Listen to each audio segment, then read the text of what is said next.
É um prazer estarmos juntos. Que nesta manhã Deus possa, de fato, nos acompanhar, estar conosco, e que assim nós possamos aprender de Deus, de Jesus, que é humilde e manso de coração. É um prazer, uma alegria podermos estar juntos novamente aqui para darmos continuidade a partir de uma revisão em função de alguns entraves que tivemos na semana passada. Como o tema já está apresentado aí, pressuposições bíblicas para se entender a Bíblia a partir da própria Bíblia. A razão desta palestra é porque eu fui inquirido por mais de uma pessoa, pastor, como eu posso ler a Bíblia e compreender a Bíblia? Como eu posso simplesmente fazer uma leitura e a partir dessa leitura nua e crua, uma leitura simples, ter a devida compreensão, a compreensão correta para entender a Bíblia? Então, partindo do pressuposto de que essa pergunta foi feita por membros, por jovens, por pessoas, inclusive, que não são da fé evangélica, essa pergunta me foi feita.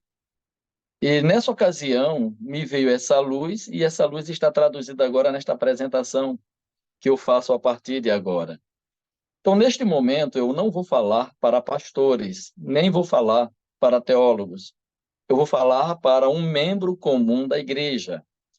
Então, não se assustem se a minha linguagem parecer sempre simplória demais, porque a proposta aqui é exatamente essa mentalidade que não teve o privilégio de estar numa academia, de fazer aí um bacharelado, um mestrado, um doutorado, sem os recursos e o viés aí da teologia para lhe orientar.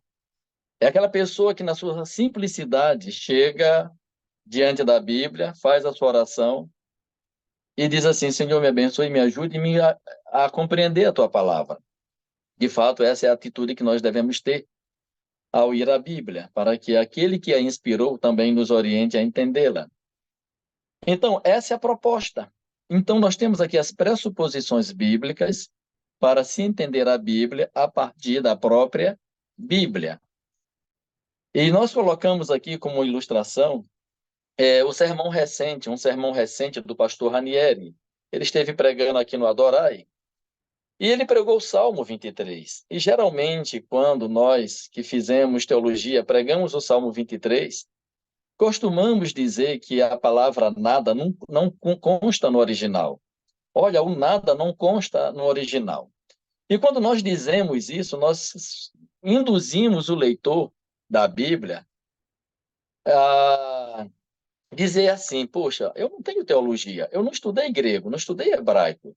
Se essa tradução coloca o nada, então eu posso confiar nessa tradução da Bíblia, eu posso ler a Bíblia com confiança, porque o teólogo geralmente diz: isso aqui está no original, isso aqui não está, isso aqui está mal traduzido, isso aqui está assim, isso aqui está assado.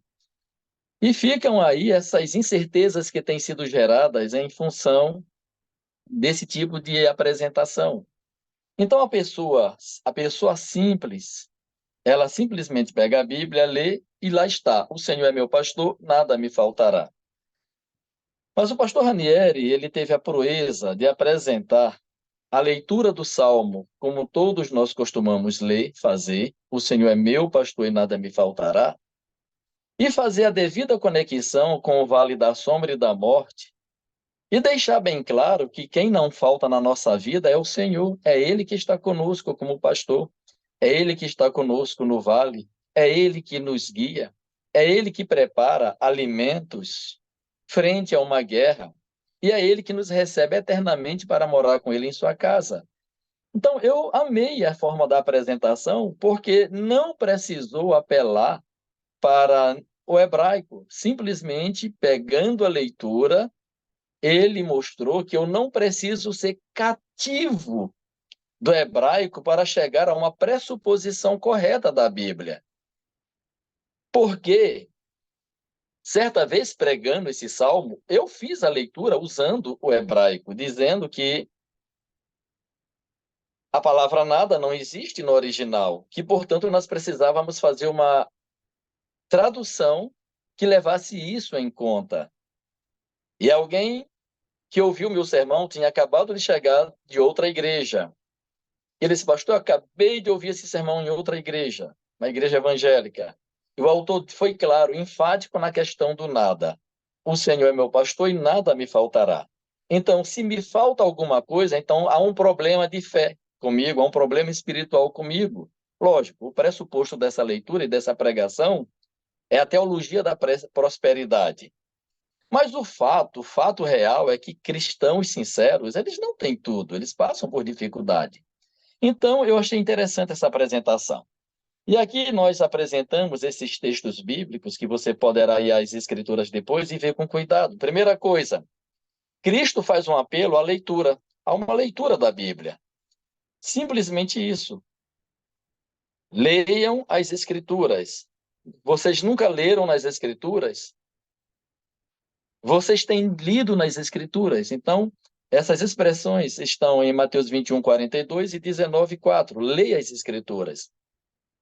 A busca, a pesquisa está em João 5:39. Nós temos que nos aprofundar? Temos sim. A compreensão das escrituras é progressiva, nós temos que avançar. E, finalmente, Lucas 10:26, quando o intérprete da lei, lá, o doutor, chegou para Jesus e fez a pergunta, Senhor, qual é o principal dos mandamentos? Cristo respondeu, o que está escrito, isso aí apela para uma leitura, e como interpreta. Então, Jesus deixa bem claro que a interpretação acompanha a leitura. Mas só que na nossa proposta aqui, nós queremos mostrar para o nosso irmão que ele não precisa de tanto aparato linguístico, acadêmico, para chegar às conclusões corretas. Então, nós entendemos que a Bíblia fornece, sim, no nível da leitura, pressupostos que nos ajudam a concluir de forma correta o que está escrito. Para quê? Para que nós não venhamos correr no erro de não conhecer as Escrituras e nem o poder de Deus. Vejam, os próprios doutores que eram versados e intérpretes da época, com todo esse conhecimento, eles não estavam realmente interpretando corretamente as Escrituras. Então, Jesus Cristo faz essa observação: errais não conhecendo as Escrituras nem o poder de Deus. Então, eu disse assim, não conhecer as escrituras é o grande erro e pode ser cometido no nível da leitura, no nível do exame e no nível da própria interpretação. Porém, o que motiva esses erros são os pressupostos temáticos apresentados, né? E esses pressupostos, eles conduzem, a pessoa quando vai à Bíblia, ele já leva a sua pressuposição, ele já coloca que o dia de guarda, por exemplo, é o domingo. Ele já coloca que eu não devo dar dízimo, que dízimo é coisa do Antigo Testamento. Ele já coloca que as interpretações, que as profecias do Antigo Testamento têm que ser traduzidas de forma literalista.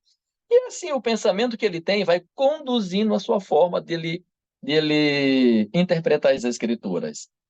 Então, na minha opinião, nós temos que começar levando em mente o que Cristo fez.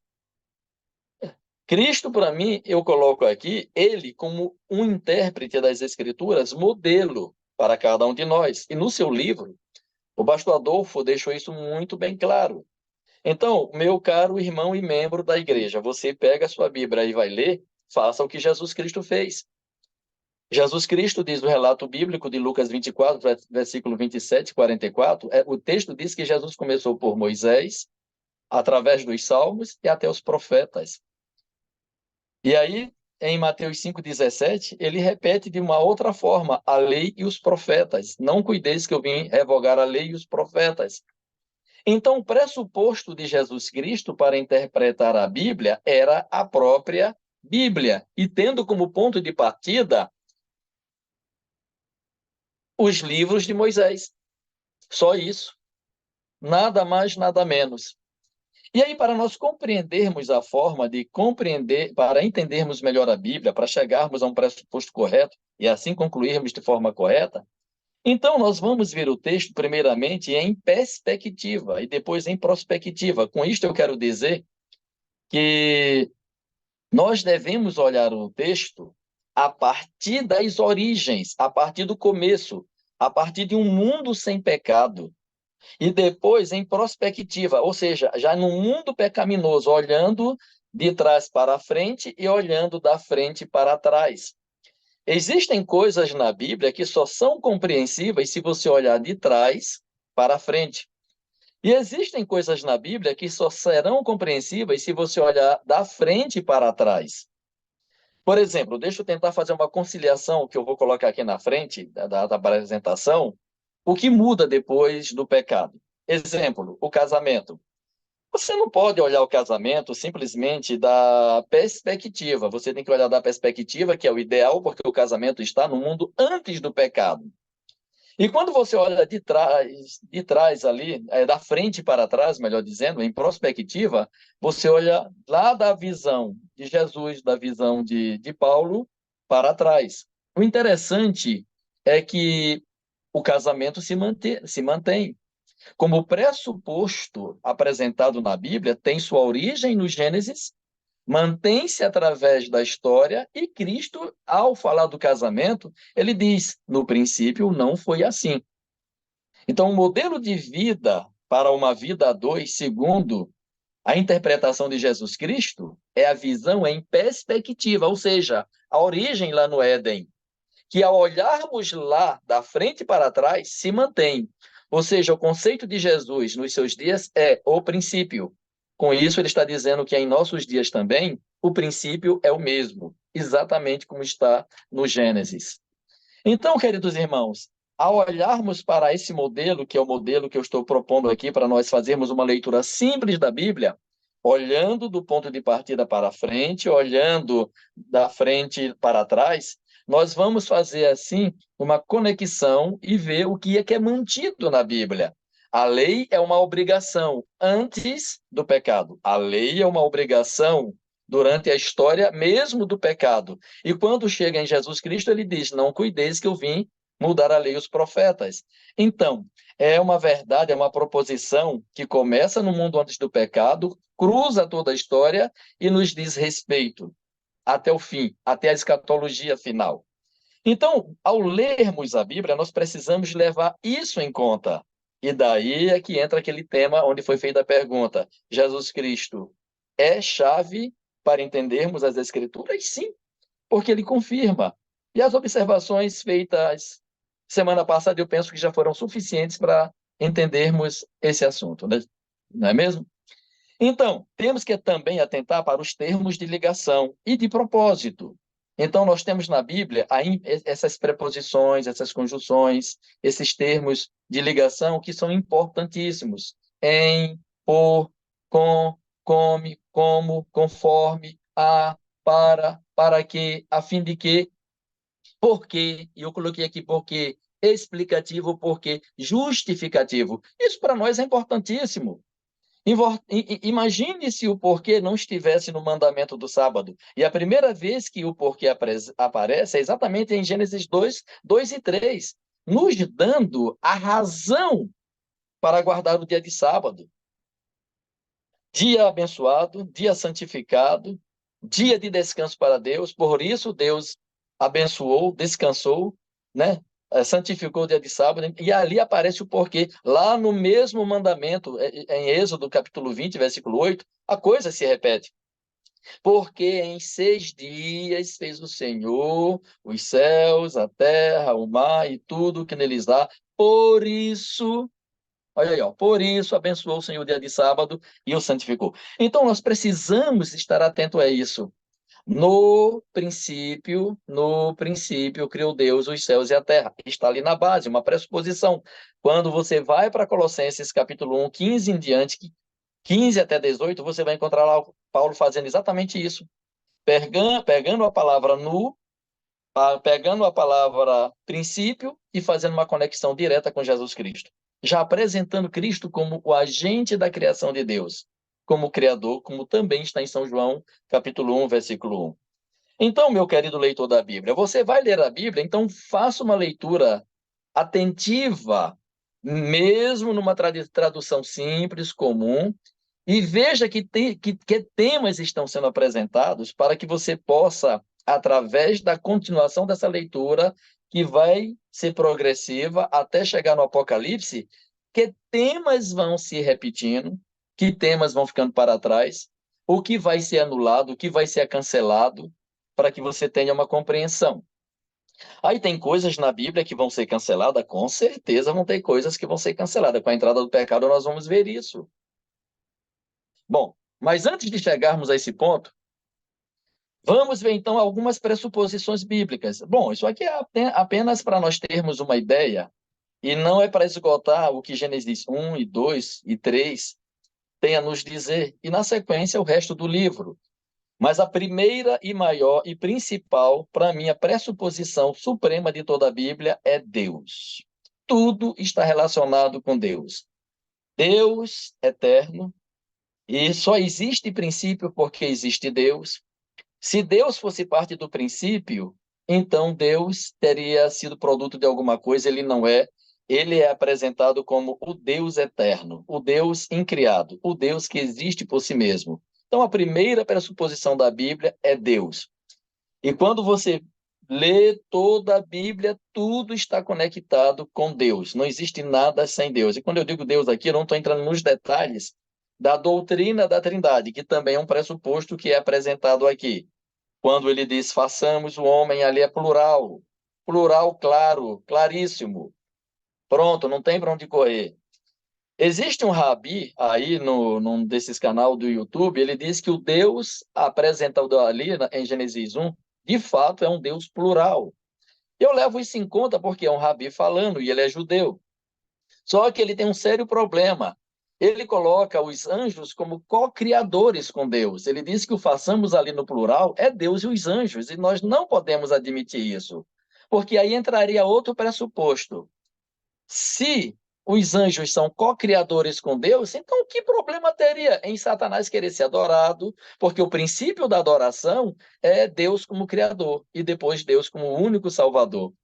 Então, embora ele tenha traduzido, interpretado corretamente a questão do façamos, porém as suas implicações foram muito comprometedoras, né? Então, Deus ali se trata de um Deus único, na pessoa de um Pai eterno, de um Filho eterno e de um Espírito eterno. Então, Deus é a primeira pressuposição. Depois nós temos aqui no princípio, para estabelecer que o universo foi criado. E aí nós temos a terceira pressuposição, criação. Eu estou citando isso aqui e não estou demorando tanto para que vocês possam saber que essas são pressuposições bíblicas e que vão percorrer toda a Bíblia, tendo como ponto de partida a criação, o primeiro capítulo aqui de Gênesis. E isso para mim é muito importante, porque está no mundo pré-pecado, antes do pecado, e vai percorrer a Bíblia até o Apocalipse. E Deus, ao criar, ele começa com sua palavra, disse Deus. E depois do pecado, Deus vai continuar falando. Deus vai continuar falando. E as expressões que a Bíblia apresenta, assim diz o Senhor. E a partir daí, outro conceito que nós precisamos entender como pressuposição bíblica: o que se expande e o que se estende. O que se expande, o que se estende. E esse conceito de se estender e se expandir precisa ser levado em conta também. Por exemplo, aqui está a base, Gênesis, mas você vai passar por Êxodo, por Levíticos, por Números, Deuteronômio. Aí chega em Josué, primeiro capítulo de Josué, coloca como pressuposição a lei, ou seja, os 5 livros de Moisés, para que você, ao ouvir Josué falando, que já está fazendo isso por inspiração, e vai ser um livro que vai ser acrescentado ao cânon, então veja que a coisa está se estendendo, está se ampliando, e assim vai acontecendo com cada livro da Bíblia. Quando os profetas profetizam, geralmente eles apelam para o que está escrito nos 5 livros de Moisés. Vamos voltar. Todos os profetas tratam disso aí. Fazer bem o que é aos olhos do Senhor, fazer o que é mal aos olhos do Senhor, tem a ver exatamente com essas pressuposições básicas de obediência, de não cair em pecado, de fazer a vontade de Deus e de ouvir a sua voz. Quando nós vamos para os livros de Reis, de Crônicas, é o que está lá. Então, o pano de fundo para quem faz o bem, para quem faz o mal, por exemplo, é essa extensão. A história vai passando e a revelação vai se ampliando, vai se estendendo, mas a base se mantém. O Deus que disse, haja, é o Deus que continua falando agora através dos seus pregadores, através dos seus profetas. A pressuposição ouvir, sem comentários. Eu fiz uma leitura de toda a Bíblia, considerando tudo e todo, fiz uma leitura só considerando a palavra oração, fiz uma leitura da Bíblia só considerando essa palavra ouvir. Essa palavra ouvir ela é tão importante que quando Deus vai abordar Adão e Eva, ele disse assim: visto que destes ouvidos a voz da tua mulher. Não é pecado ouvir a mulher, mas a questão é que Deus tinha falado primeiro. O mandamento de Deus veio primeiro. Então, ouvir a Deus precisa vir em primeiro lugar. Em Josué capítulo 8, agora eu vou estender, dar o exemplo da extensão e da expansão do conceito. Em Josué capítulo 8, verso 1, é dito assim: disse Deus a Josué. Só isso. Depois é dito: levantou-se Josué. Só quem fala é Deus. O que é que Josué faz? Só ouve. O Shema, ouve, ó Israel, o Senhor nosso Deus é o único Senhor. E muitas vezes Cristo disse: quem tem ouvido para ouvir, ouça. E o Apocalipse repete a mesma coisa. Quem tem ouvido para ouvir, ouça o que o Espírito diz às igrejas. Esse conceito de ouvir é incrível, queridos irmãos. E quando você vai, por exemplo, para São João, eu agora quero abrir aqui a Bíblia para vocês, só para mostrar como o conceito de ouvir é uma pressuposição que está lá em Gênesis e que corta toda a Bíblia.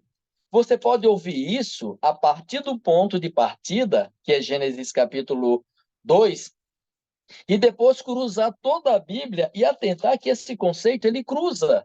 Mas se você quer estar estudando o Apocalipse e lá ler a palavra ouvir, você vai olhar para trás e vai encontrar nas epístolas, você vai encontrar nos evangelhos, você vai encontrar nos profetas menores, maiores, você vai correr toda a Bíblia, tá? Isso lá. Então você não pode negar esse conceito de ouvir. O interessante é que esse conceito para mim é tão importante que Jesus Cristo, ao falar da sua missão, ele diz assim,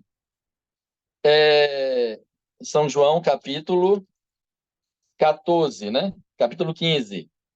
Capítulo 15. Ele diz assim, versículo 15: já não vos chamo servos, porque o servo não sabe o que faz o seu senhor, mas tenho-vos chamado amigos, porque tudo quanto ouvi de meu Pai vos tenho dado a conhecer. A mensagem de Jesus é uma mensagem ouvida e transmitida. E o interessante é que no capítulo 16, versículo 13, é dito assim: quando vier, porém, o Espírito da verdade, ele vos guiará a toda a verdade, porque não falará por si mesmo, mas dirá tudo o que tiver ouvido e vos anunciará todas as coisas. Vejam, para quem não quer na Trindade, esse texto aí é uma pancada, né? Porque a fonte da revelação é Deus. Então, Cristo ouviu e o Espírito Santo ouviu. E eles que ouviram, transmitem. E nós, queridos irmãos, devemos fazer a mesma coisa, no nível da leitura e no nível do ouvir. Bem-aventurado aqueles que leem e bem-aventurado aqueles que ouvem. Bom, outra pressuposição é a cristologia, porque é dito que Deus, no princípio, criou. E olhando agora de trás para a frente, mas não está tão claro que Jesus criou. Então, vai lá para São João, João capítulo 1, versículo 1. Lá no princípio era o verbo, e o verbo estava com Deus, e o verbo era Deus. Então você tem que olhar Jesus Cristo como Deus e como Criador, Colossenses 1, 15 a 18. Então isso aí é indiscutível. Vejam, a importância do que eu estou apresentando é que essas pressuposições estão todas no início da Bíblia. Mas, pastor, tem muita coisa que eu não consigo ver como pressuposição porque eu não consigo enxergar. Mas a ótica do profeta que vai estender e expandir o assunto vai te mostrar como é o assunto da música, que vai ser apresentada já no contexto pós-pecado, vai ser apresentado de uma forma especial lá no livro de Êxodo, por Miriam. Então a coisa está acontecendo. E Davi vai dar uma roupagem nova para a questão de música, instrumento e tudo mais. E a música agora se estende até o livro de Efésios, se estende até o livro de Colossenses, onde a música é apresentada de uma forma especial no livro do Apocalipse, o próprio Jesus Cristo cantando. Mas, como pressuposição, Jó 38, verso 7, que apresenta a criação, diz que os anjos que não são criadores fazem o que toda criatura deve fazer, que é louvar a Deus. E, de acordo com Paulo, é isso que nós vamos fazer na eternidade. Viveremos para a honra e para a glória de Deus, viveremos para o seu louvor, diz Efésios capítulo 1. Então, meus queridos irmãos e amigos, essas são as pressuposições que estamos apresentando aqui. Aí nós temos aí ainda o conceito de tempo e espaço, nós temos o conceito de tarde e manhã, como mensurador para o tempo, chamado dia, sol, lua e estrelas, mensurador para o tempo, dias, meses e anos, para as estações. Então você lê, você não pode negar essas coisas ao ler o livro de Gênesis capítulo 1. E isso vem como verdade de Deus para corroborar com as descobertas científicas, porque a verdadeira ciência simplesmente endossa o que a Bíblia nos apresenta. Por exemplo, o conceito de homem, imagem e semelhança, é o que está em Gênesis capítulo 1, versículo 26 e 27. E aí, para nós entender, esse texto aqui é fundamental, a partir dele se desenvolve toda a teologia no que diz respeito à restauração de todas as coisas, no que diz respeito à nossa salvação. Salvação, no conceito de Pedro, envolve a restauração de todas as coisas. Em Miqueias capítulo 4, verso 8, é dito que através do novo Davi, que é Jesus, retornaríamos ao primeiro domínio. Ele ia trazer de volta o primeiro domínio. Então, o conceito de imagem e semelhança é a restauração espiritual de Deus no homem, a imagem espiritual que foi perdida, a corrupção do seu corpo, da sua mente, o domínio que foi perdido e foi dado por Adão para Satanás. Aqui entra já antecipa o conceito de grande conflito, e principalmente a ideia de descendência. Então, Romanos, capítulo 5, e 1 Coríntios, capítulo 15, lá fala do segundo Adão e também do último Adão. E cada vez que nós encontramos o conceito de descendência através da Bíblia, é como se aquela descendência fosse ali uma apresentação antecipada dos Adões. Eva já achava que Caim poderia ser, quem sabe, o seu salvador, o seu descendente salvador. Sabemos que não aconteceu. Mas no capítulo 5 de Gênesis, nós temos ali toda aquela genealogia, que é a genealogia da igreja, que não leva em conta tanto a questão cronológica, mas a questão teológica. Até porque Caim não entra nessa descendência. Porque o que é que nós temos? Uma das pressuposições pós-pecado é que Caim agora não é mais apresentado na Bíblia como filho de Adão. Na verdade, ele se torna agora o homem do pecado. É a humanidade, é a origem do anticristo. Ele foi o primeiro anticristo. Com ele nasce ali o humanismo, a falsa adoração, falso culto, tudo. Tudo ali começa com Caim. E quando a genealogia no capítulo 5 vai ser apresentada, ele já não é listado, ele já não é citado. Ele já não é mais filho de Adão. Em nenhuma genealogia Caim é filho de Adão. Apenas na descrição do fato, teve Adão um filho, mas na genealogia não entra. Por quê? Porque seria colocar um anticristo no meio da igreja, seria colocar o joio no meio da igreja. E isso aí o relato bíblico não faz. Então nós temos o quê? Esse conceito aqui de Adão, dos Adões, que vão se sucedendo até chegar a Jesus Cristo. Nesse texto de Gênesis 1, versículo 26 e 27, nós temos o coração da teologia que vai ser desenvolvida já na proposta de salvação, redenção, restauração, ou seja, o que foi perdido no capítulo 1 e 2, a partir do capítulo 3, na realidade pós-pecado, agora Deus entra com o plano da salvação para mudar essa questão. Antes do pecado, ainda temos esse conceito aqui, essa pressuposição, o conceito de é bom. Dizer o que é bom e dizer o que não é bom, isso aí não está no homem. É Deus que diz o que é e o que não é. Eu não posso dizer. Recentemente alguém disse que a lei é uma desgraça, que a lei não presta. Então, você, meu querido leitor, vai ler na Bíblia e você vai encontrar na Bíblia. E era tudo que Deus fez foi bom. E foi bom. E foi bom. No sexto dia, muito bom. E aí, quando você vai, por exemplo, para Romanos 7, verso 12, a lei é santa, o mandamento é santo, justo e bom. Se Deus está dizendo que é bom, nós não temos que olhar isso apenas como uma questão de adjetivo, de beleza. Ah, isso aqui é bom. Não. Você tem que ver que isso aí é um conceito de juízo, é um conceito judicial.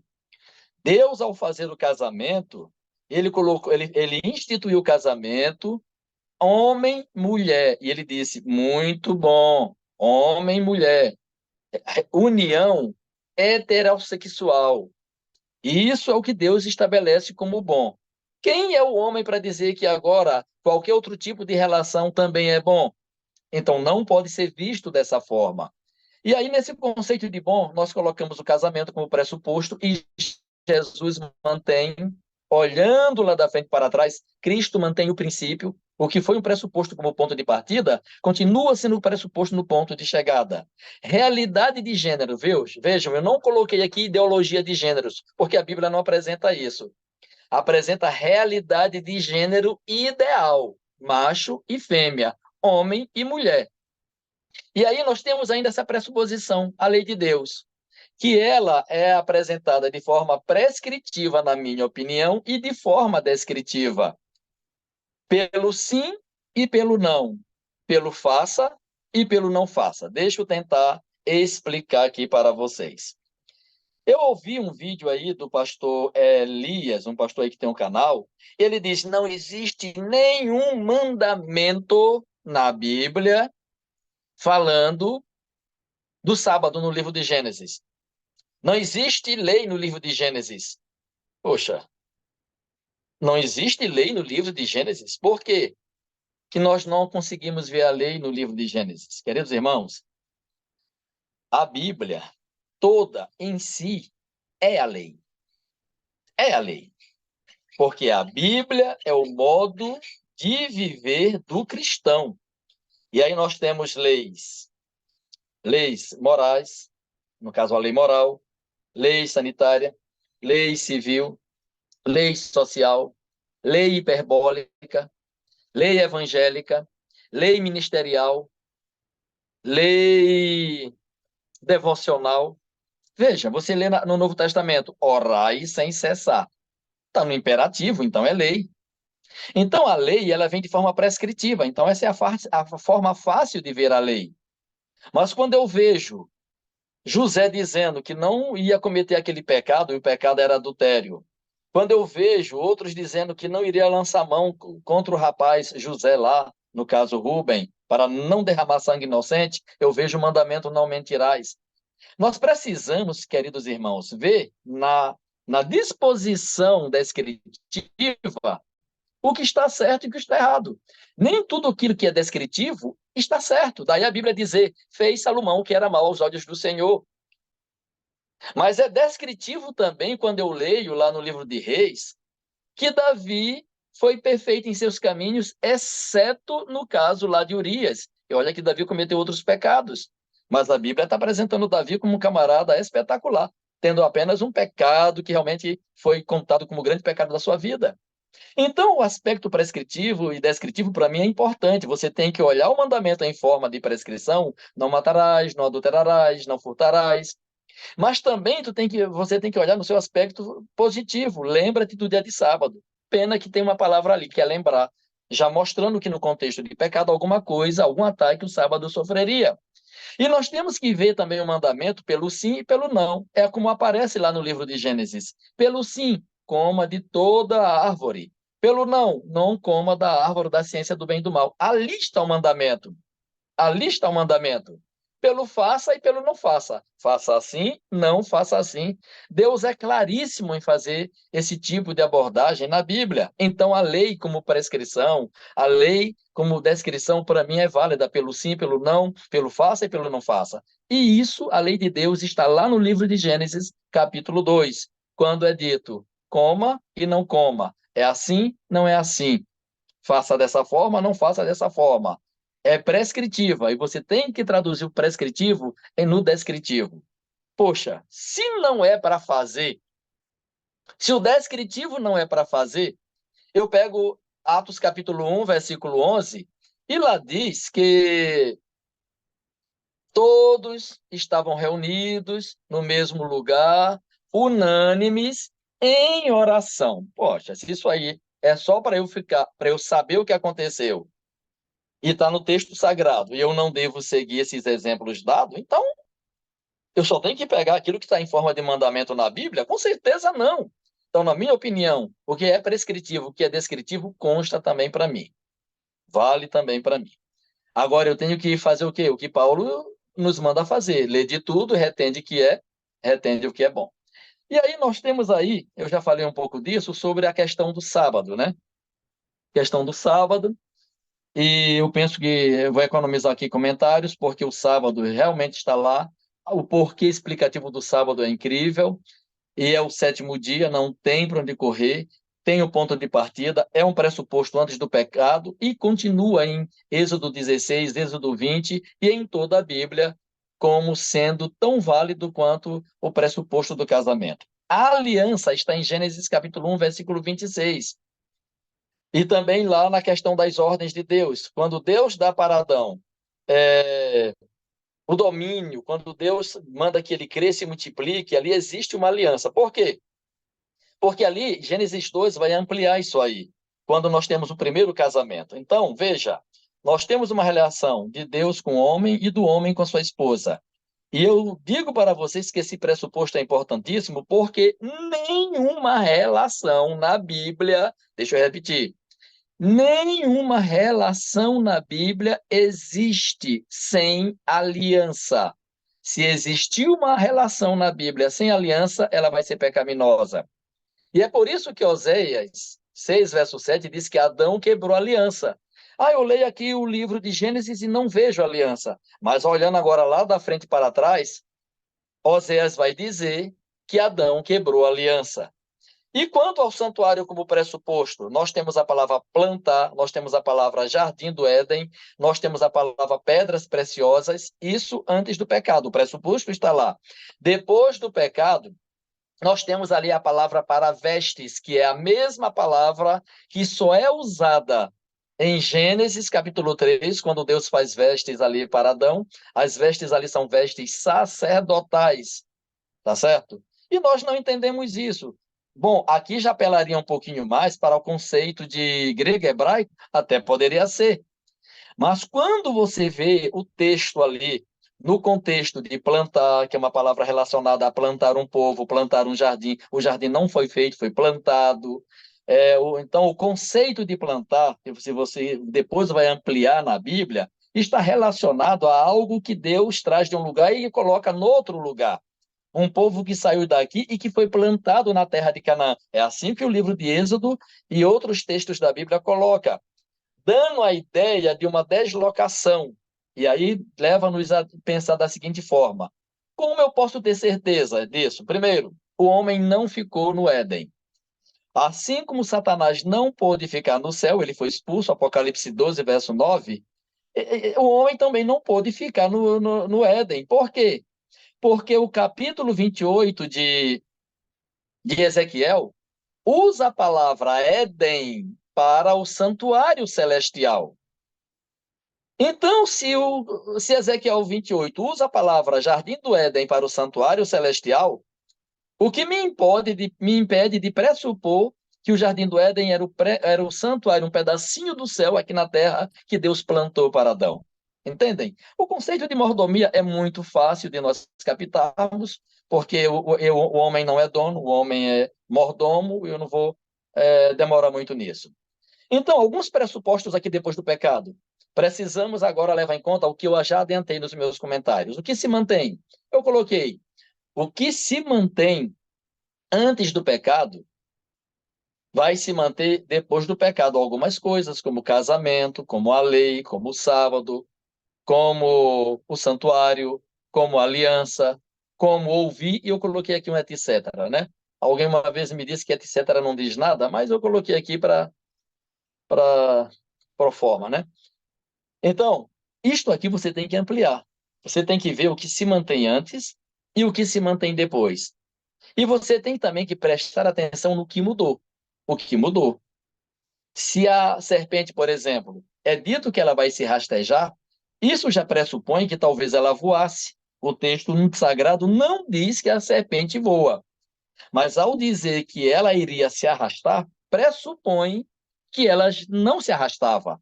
Se ela não se arrastava, pela forma que ela tem, então é possível que ela voava. Mas o texto não diz isso claramente. Mas aí eu posso pressupor a partir daquilo que é dito. Posso sim. E aí, na teologia do que se mantém, é importante nós estarmos atentos para isso. Agora, uma coisa importantíssima que eu vou colocar aqui: dureza de coração. Por que eu coloquei esse parênteses? Isso aqui é um parêntese para nós podermos avançarmos no conceito de pressuposição, porque Mateus capítulo 19, versículo 8, diz que os fariseus que foram indagar Jesus acerca do divórcio, eles perguntam: Senhor, na lei Moisés nos ordenou da carta de divórcio. E tu, o que nos dizes? Aí Jesus respondeu: vocês não leram a pressuposição que a Bíblia apresenta, que no princípio não era assim? E Jesus diz assim: pela dureza do vosso coração é que Moisés vos escreveu isso. Queridos irmãos, está aí uma teologia que precisamos estudar com muito cuidado. Essa teologia, ela não é pré-pecado, ela é pós-pecado. Muitas coisas que nós fazemos e que são desenvolvidas na Bíblia é por causa da dureza do nosso coração, o nosso gosto, o nosso apetite, a nossa natureza pecaminosa que nos leva para essas coisas, as nossas inclinações, nossas paixões. E veja, com isso arraigado em nós, a Bíblia desenvolve uma teologia para normatizar dentro desse contexto de mundo pecaminoso muitas coisas que são produto da dureza do nosso coração, biblicamente falando. Nem antes do pecado e nem depois do pecado deveria haver divórcio. Divórcio. Mas a transgressão de um mandamento leva à transgressão de outro. A pessoa que adultera, ao invés de considerar como primeira possibilidade a reconciliação, o perdão, a expiação, os efeitos do sangue de Cristo sobre tudo e qualquer coisa, a gente pensa no divórcio. Poxa, minha mulher agora mudou, não tá tão bonita como era, e aí a pessoa se torna uma pessoa infiel e tantas outras coisas. Por exemplo, o mandamento de comer carne. Para muitos não tem mais nada a ver mais com a questão do dilúvio. Ah, Deus deu a carne por causa do dilúvio. Ah, tudo bem. Mas lá em Levíticos 11, lá em Deuteronômio 14, nós temos o mandamento de comer e não comer. Amém. Está lá. Louvado seja Deus. O reino de Deus não é nem comida e nem bebida. Então, a pressuposição quanto ao comer, ideal, é não comer carne, porque aí entra mais uma declaração judicial de Paulo. Bom é não comer carne. Bom é não comer carne.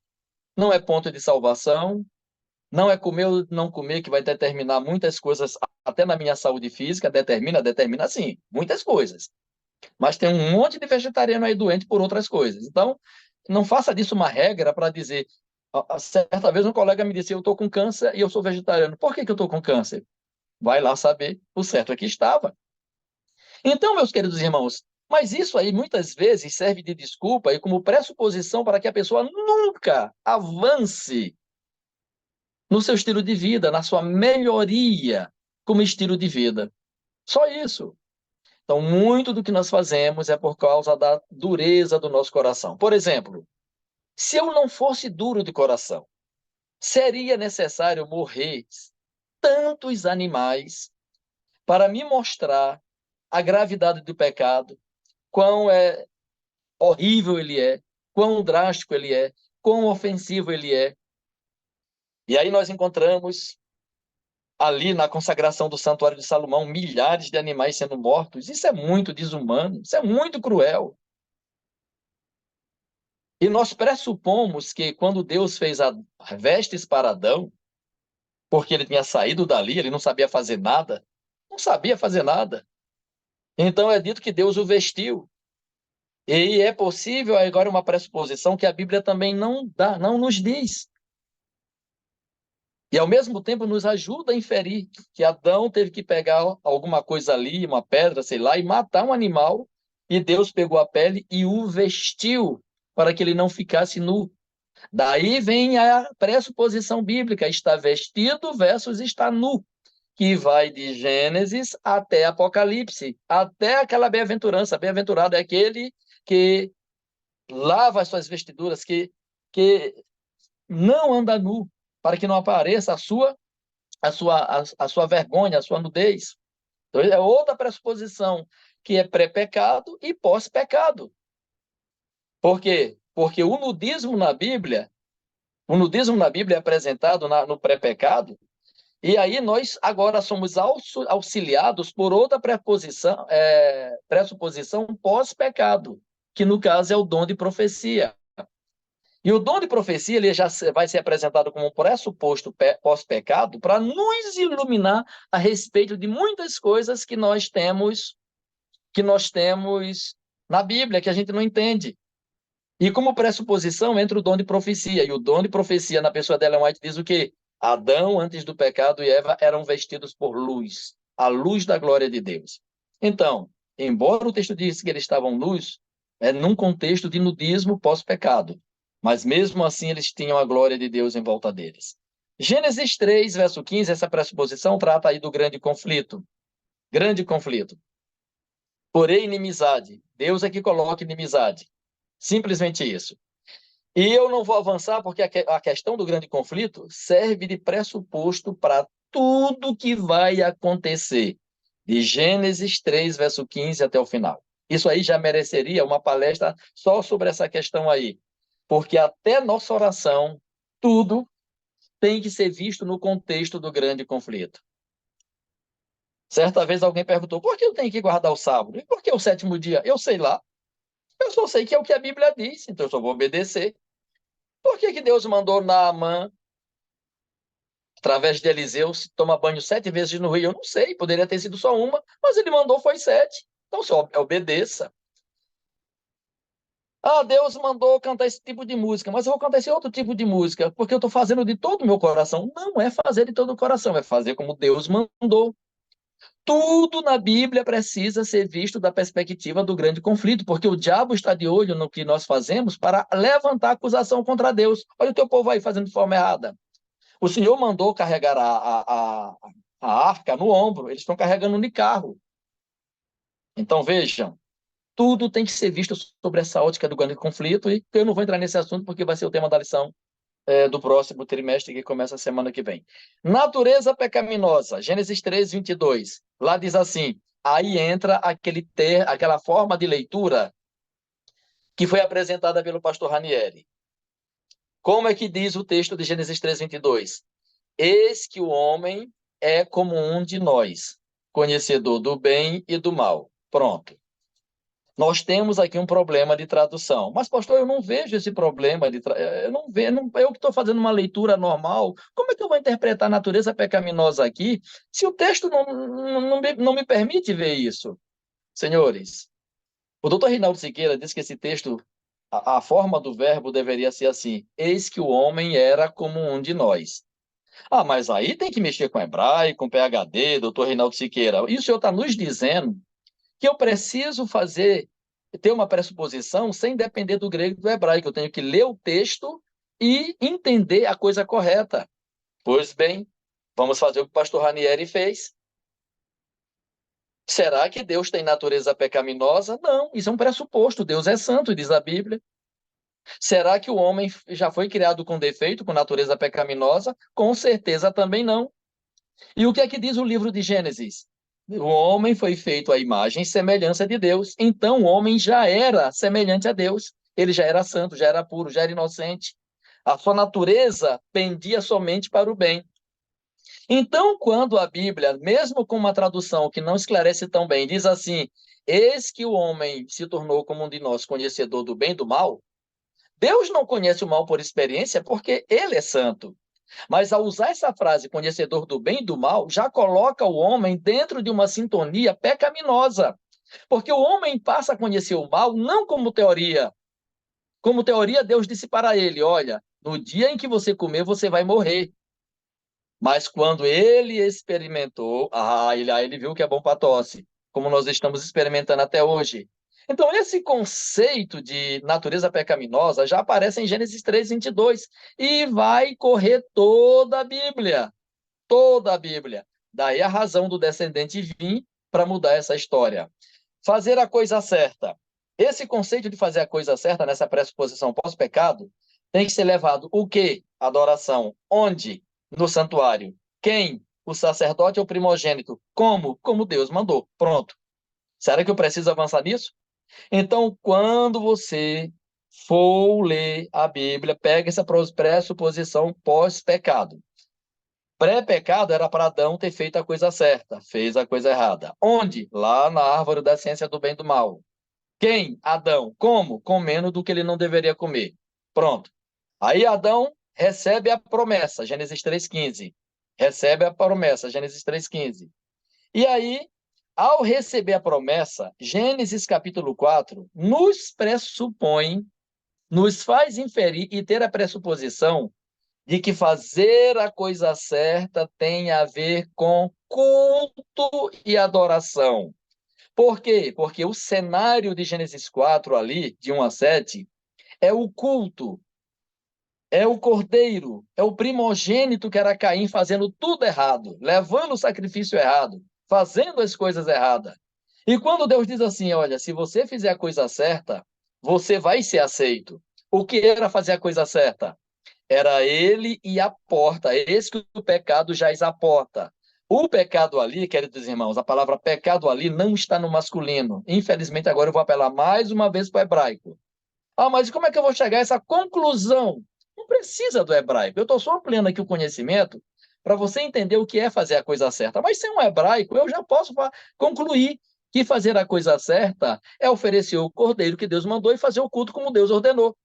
Mas eu vou citar aqui o hebraico só para poder ampliar um pouquinho aqui o conhecimento. A palavra pecado está no feminino. Eis que o pecado jaz à porta. A porta ali é masculino.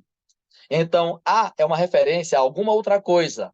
Como a outra coisa que precede é o cordeiro, é a oferta, então ele tinha que pegar a oferta pelo pecado, ir para a porta do santuário e fazer o que ele, como primogênito, deveria fazer.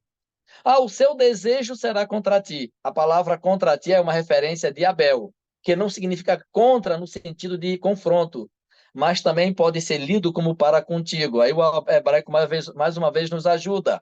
Mas mesmo sem hebraico, nós não vamos poder ver isso mais na frente. Abel faz isso, Jacó faz isso e outros na Bíblia vão fazer isso. Querer o quê? Querer ser o primogênito. Querer ser o primogênito. Abel, que não era o primogênito, fez o papel de primogênito, fez o culto correto, funcionou como sacerdote correto, no lugar correto, com a oferta correta, do jeito correto. E o pressuposto por trás de tudo isso, fé na promessa feita em Gênesis 3:15, que também é uma pressuposição pós-pecado, que começa em Gênesis 3:15 e que vai até o final da Bíblia. É um tema fantástico esse aí. Quanto à questão da alimentação, a pressuposição é pré-pecado e pós-pecado. E aí, Gênesis 9, verso 3, diz o quê? Assim como vos dei a erva do campo, tudo vos dou agora. Aí Deus cita ali os animais. Ou seja, o tudo de Deus não é comer de tudo, é um comer seletivo. Deus deu frutos ali na pressuposição pré-pecado e ele só repete isso aí. Só repete. No pós-pecado era também seletivo. O tudo aí é seletivo. Esse é um outro tema que merece uma outra exposição. O conceito de tudo e todo, que é uma promessa aí para o futuro. Tá bom? Mas esse conceito está aí. O comer de Deus, Adão comia capim, o tudo de Adão envolvia capim? Com certeza não. Então, o tudo pós-pecado é um tudo seletivo também. O homem já tendo como pressuposto o princípio do mundo, não era para comer qualquer coisa, nem de qualquer jeito. E isso é uma pressuposição também muito importante que hoje nós, como povo de Deus, devemos manter. E morte? A pressuposição da morte é apresentada no mundo pré-pecado, Adão não sabia o que era isso, e depois que ele pecou, o texto é claro. O que é morte? É aquilo que é deixar de ser. Tu és pó e tu vai voltar a ser pó. Acabou. O homem foi feito do pó da terra. Em nenhum momento é apresentado o conceito de uma imortalidade, de uma alma imortal dentro de Adão. O texto diz o que ele é e o que ele deixa de ser. Acabou. Isso aí é para você ter esses termos como pressuposição para você avançar. Outro pressuposto que nós colocamos aí, Eva. A palavra Eva significa vida. Vida e mãe. Mãe da vida. Veja, Adão não dá nome para Eva. Um outro pressuposto que eu não coloquei, mas que você pode ver antes do pecado. Adão não dá nome para Eva. Ele chama Eva de meu outro eu. Você é varoa. Agora, olhando o pressuposto pós-pecado do dom de profecia, na pessoa de Ellen White, ela diz assim, uma frase dela, de Ellen White, Eva era o outro eu de Adão. Essa é a expressão dela. Eva era o outro eu de Adão. Não era alguém diferente dele. Era a forma feminina de Adão. A minha forma feminina é a minha mulher. E a forma masculina da minha mulher sou eu. Daí, o homem ser um termo usado no livro de Gênesis, no primeiro e segundo capítulo, para os dois sexos, homem. A humanidade como um todo. E aí Adão não dá nome para Eva, ele a chama de meu outro eu. Mas agora, no pós-pecado, dar nome é um sinal de autoridade. Mas o nome que ele dá para ela, mesmo sendo um sinal de autoridade, infere, nos faz pressupor a sua fé, a sua perspectiva. Porque aí, isso aqui é apresentado no versículo 20. E no versículo 15, ele ouve a promessa de Deus. Ele ouve as sentenças, ele ouve tudo, e Deus promete. Ele não foca os problemas pelos quais ele passaria, ele foca a promessa. E ao dar nome para Eva, ele a chama de vida, mãe da vida.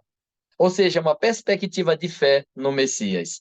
Grande conflito, eu já falei, entre descendentes, filhos de Deus versus filhos dos homens, poligamia, idolatria, falsa adoração, mentira, assassinato, perseguição, revelação versus opinião, falsa adoração, tudo que nós temos hoje. Grande conflito envolve tudo isso e muito mais.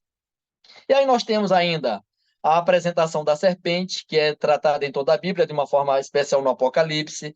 Nós temos o primeiro conceito de juízo investigativo, no capítulo 2 e no capítulo 4.